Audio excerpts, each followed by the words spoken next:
வணக்கம் நேயர்களே, நான் உங்கள் மணிகண்டன் பிரபாகரன். பக்தி யுகம் சேனல் மூலியமா உங்க சந்திக்கல மிக்க மகிழ்ச்சி. இன்னைக்கு சீஃப் கெஸ்டா யார் வந்திருக்காங்க பாத்தீங்கன்னா JMS சந்திரமொழி ஐயா வந்திருக்காரு. ஃபர்ஸ்ட் ஆஃப் ஆல் அவர் வெல்கம் பண்ணிக்கலாம். வணக்கங்க ஐயா. வணக்கம். ஸோ கடந்த வீடியோல நம்ம மேச லக்னத்தை பத்தி சொல்லிட்டோம். இந்த வீடியோல பார்க்கும்போது ரிஷப லக்னம். ரிஷப லக்னத்துக்கு சனி எப்பேற்பட்டவர், அவர் நல்லது செய்வாரா தீமையை செய்வாரா அப்படிங்கிறது சொல்லிருக்கீங்க. நம்ம பாரம்பரிய முறையில நம்ம ரிஷப லக்னத்துக்கு 9ஆம் இடத்துக்கும் 10ஆம் இடத்துக்கும் உரிய தர்ம கர்மாதிபதி யோகம் பெற்றவர் சனின்னு சொல்ற ஒரு பழமொழி உண்டு.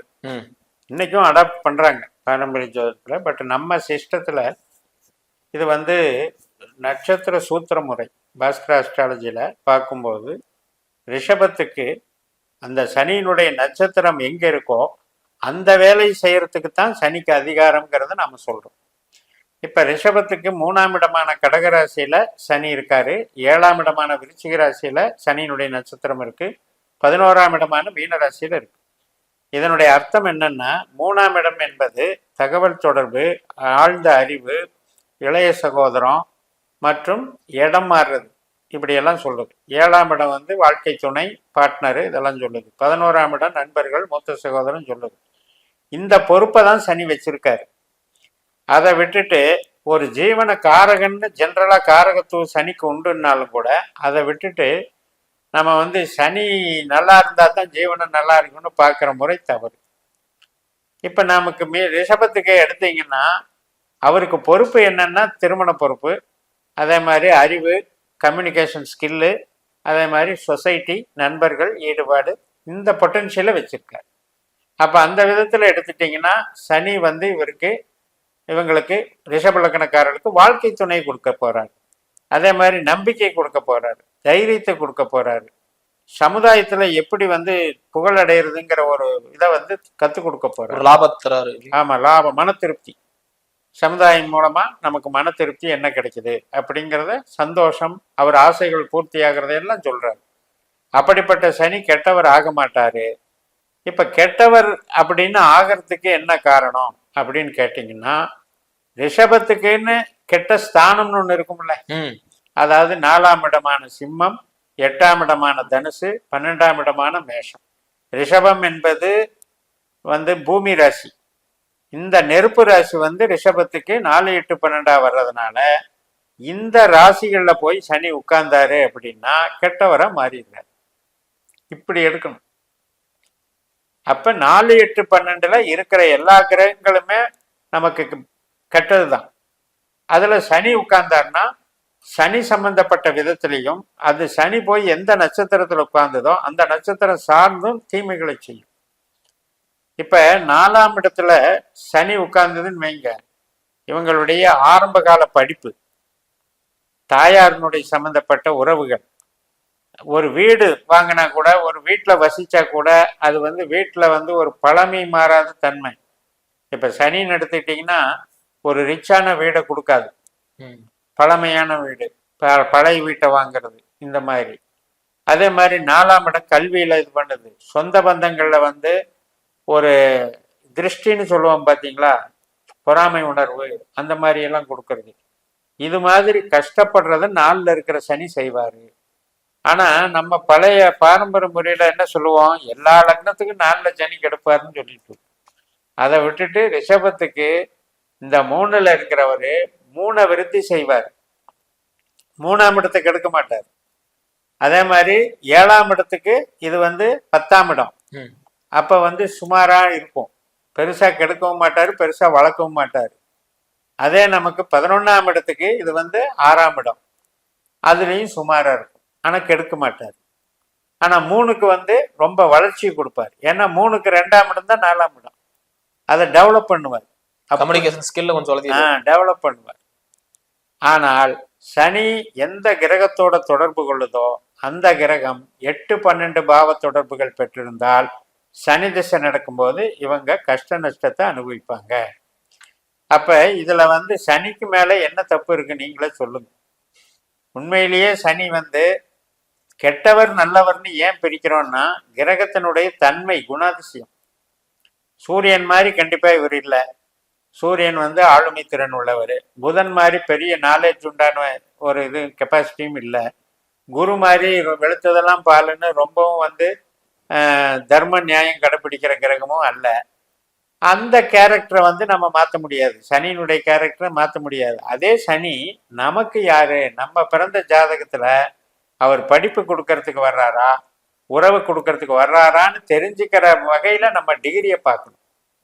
இப்ப 3ஆம் இடம்னு சொல்லும் பொழுது, இப்ப ரிஷபத்துல வந்து உங்களுக்கு 9 பாதம் இருக்கு இல்லைங்களா, அதுல வந்து மிருகசுரீஷம் கடைசியா 2 பாதம், 1-2 பாதம் மிருகசுரீஷம்.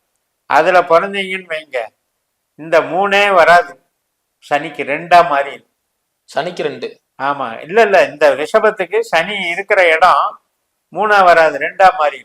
இது எப்படின்னா இந்த டிகிரியை பார்க்கணும், ஆரம்ப புள்ளிய. இப்ப மிருகசுரீஷம் 2ஆம் பாதத்துல கடைசி பாதத்துல பிறந்தா அந்த 3ஆம் இடத்துல கடைசி பாதம் புதனுடைய நட்சத்திரமா வந்துடும்.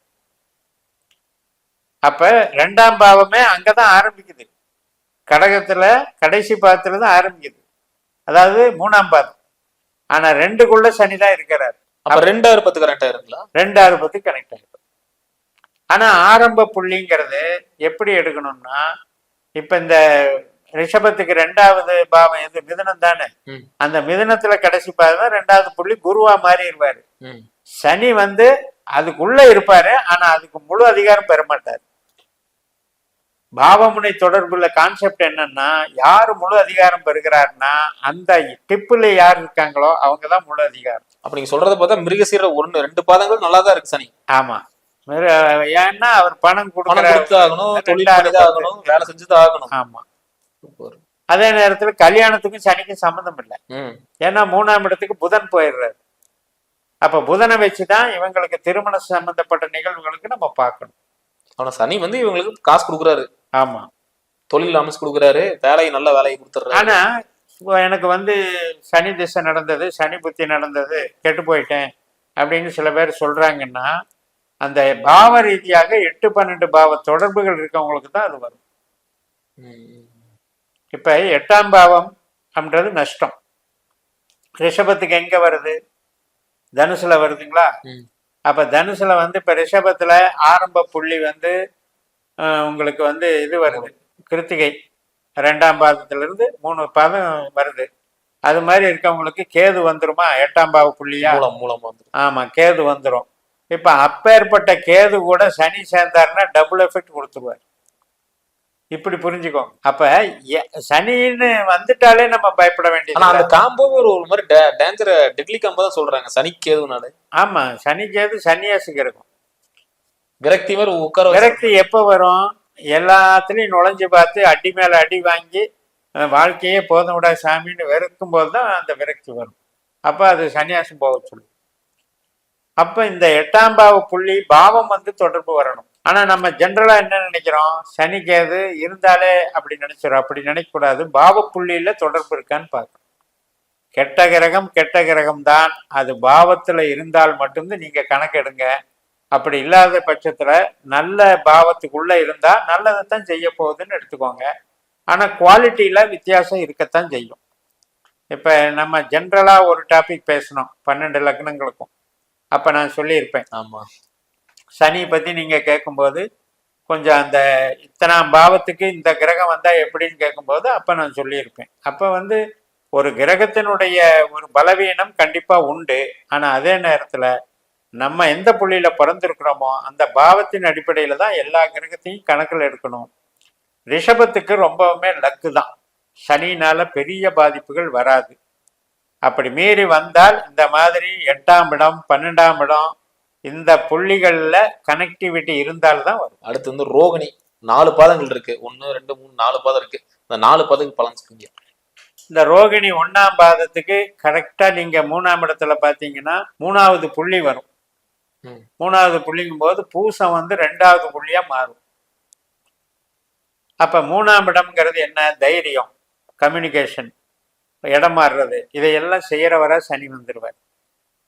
சரி, இது வந்து நல்லதா அப்படின்னு கேட்டா, சனி மற்ற கிரகங்களை கம்பேர் பண்ணும்போது ஸ்லோ மூவிங் தான், கிராஸ்பிங் பவர் கம்மியா இருக்கும், அந்த நாலேஜ் வந்து அப்சர்வ் பண்ற கெப்பாசிட்டி கம்மியா இருக்கும், ஒரு லேக் இருக்கும், பிரசன்டேஷன் பவரும் கம்மியா இருக்கும்.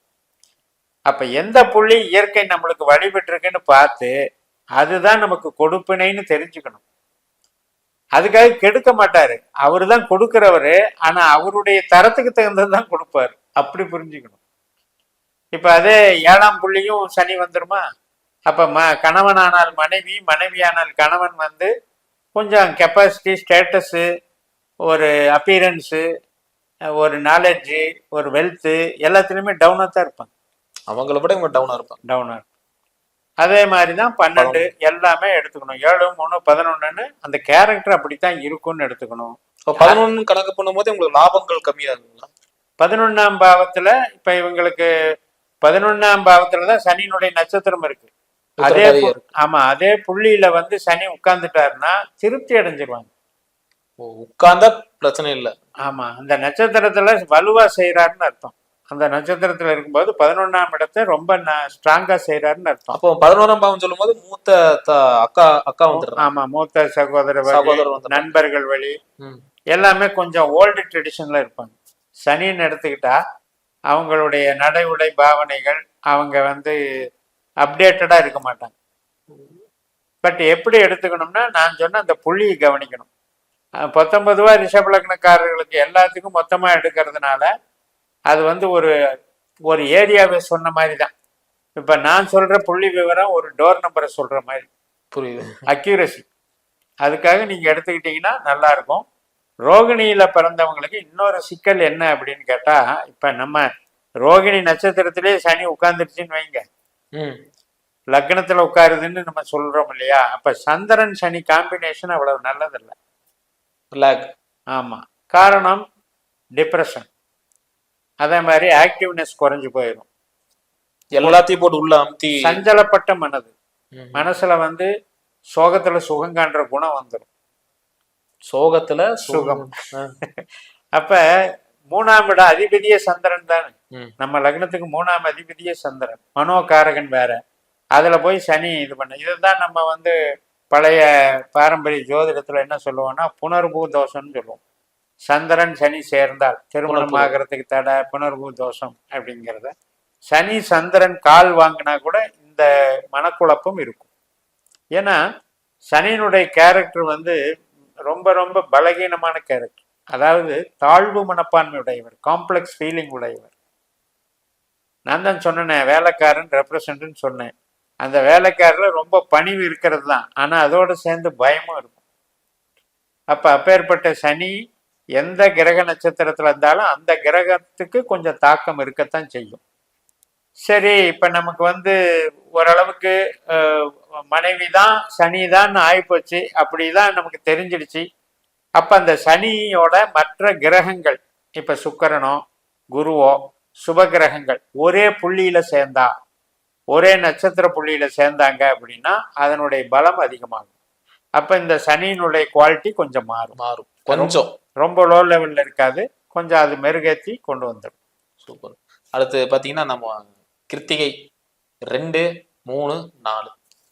இப்ப இந்த இதுல பிறக்கிறவங்களுக்கு ரிஷபத்துல நம்ம முதல்லயே லக்னத்தை பத்தி சொல்லும் போது சொல்லியிருப்போம். சூரியன் யாருக்கெல்லாம் லக்ன புள்ளியா வருதோ அவங்கெல்லாம் வந்து அரசு வேலை, அரசியல், தந்தை வர்க்கம், ஒரு அதிகாரம், ஆளுமை திறன், இதெல்லாமே நல்லா இருக்கும். அப்படிப்பட்டவங்களுக்கு இப்ப சனி எப்பேற்பட்டவர் அப்படின்னு பார்த்தீங்கன்னா, இந்த 3 பாதத்துல அதுல வந்து முதல் பாதத்துல பிறந்தா அவர் வந்து குரு எடுத்துக்குவார். 3ஆம் பாத புள்ளிய குரு எடுத்துக்குவார். முதல் பாதம் தான் உங்களுக்கு இதுல போயிடுது இல்லையா? 2, 3 பாதத்துல அதுல வந்து இந்த குரு போன பிறகு இப்ப 2 பாதத்துக்கு சூரியன் பாதத்துக்கு மட்டும்தான் சனி வருவார். 3, 4 கார்த்திகை 3, 4 பாதத்துல பிறந்தவங்களுக்கு தான் சனி 3ஆம் அதிபதியா வருவார், 3ஆம் பாவ புள்ளி. அப்ப தைரியத்துல கொஞ்சம் வீக்கு. என்ன காரணம்? அவர் வந்து 3ஆம் பாவத்துக்கு சனி அதிகாரியா வர்றாரு. சப்போஸ் அவருடைய சொந்த நட்சத்திரத்திலே உட்கார்ந்தால் கூட கொஞ்சம் வந்து அவருக்கு தைரிய குறைவாக இருக்கும், ரொம்பவும் சாஃப்ட் நேச்சரா இருக்கும், பணிவா இருப்பாரு, பிறரு டிபெண்ட் பண்ற நேச்சர் வந்துடும் ஆட்டோமேட்டிக்கா. 3 சகாயஸ்தானம் இல்லையா, அதனால டிபெண்ட் பண்ற நேச்சர் வந்துடும். அவர் பார்த்துக்குவாரு. ஆமா, அதாவது அவர் இல்லாம நான் என்னால தனியாலாம் இயங்க முடியாதுங்கிற மாதிரி. அதே மாதிரி 7ஆம் பாவம் எடுத்துக்கிட்டீங்கன்னா கணவனானால் மனைவியானால் யாரா இருந்தாலும் அந்த மாதிரி ஒரு ஒபீடியன்ட் டைப் வந்துடும். ஒபீடியன்ட்ன்ற விட ஒரு சில பேரில் வந்து சோம்பேறியாக கூட வந்துடும். இப்போ இவர் வந்து நல்ல பிஸியாக வேலை அதான் பிஸி மூமெண்ட்டில் இருப்பார். பாடி லாங்குவேஜ் அது வந்து எல்லாமே ஸ்லோவாக தான் அதை ரியாக்ட் பண்ணும். மந்தம்னு பேர், சனிக்கு பேரே மந்தன். அதனால அந்த குணாதிசயம் இருக்கத்தான் செய்யும். அப்போ நம்ம அந்த கேரக்டரில் வந்து நம்ம சாட்டிஸ்ஃபை பண்ணிக்க வேண்டியதுதான். இப்போ அதே 8ஆம் பாவ 12ஆம் பாவ புள்ளிகளினுடைய தொடர்புகள் இருந்தால் அந்த திருமண வாழ்க்கை கெட்டு போகும். 8-12 சேர்ந்து. ஆமாம், 8-12 இருந்தாலும் சரி, 8ஆம் பாவ புள்ளி கிரகம்னு ஒன்று இருக்கும்ல, அவங்க சேர்ந்துட்டாலும் சரி. இப்போ சுக்கிரனே 8 தான் ரிஷபத்துக்கு, பூராடம். அந்த சுக்கிரன் சனி சேர்ந்து இந்த மாதிரி புள்ளி பிறந்தவங்களுக்கு பிரச்சனை, டிவோர்ஸும் வரும். சுக்கிரன் சனி காம்பினேஷன் வந்து தாம்பத்தியத்துக்கு உகந்தது அல்ல. ஏன்னா சனி வந்து விரக்தி, சுக்கிரன் வந்து ஆடம்பரம். இந்த ரெண்டுக்கும் கான்ட்ரடிக்ஷன் ஆயிடும், கான்ட்ராஸ்டே மாறி. சூப்பருங்கய்யா, ரொம்ப ரொம்ப அருமையா சொன்னீங்க. ரொம்ப ரொம்ப நன்றிகள். நேரில் இந்த வீடியோ உங்களுக்கு பிடிச்சிருந்தா மறக்காம லைக் அண்ட் ஷேர் பண்ணுங்க. இதே மாதிரி இன்னொரு காணொலி சந்திக்கும் வரை உங்களிடம் விடைபெறுவது உங்கள் மணிகண்டன் பிரபாகரன். நன்றி, வணக்கம். வணக்கம் ஐயா. வணக்கம்.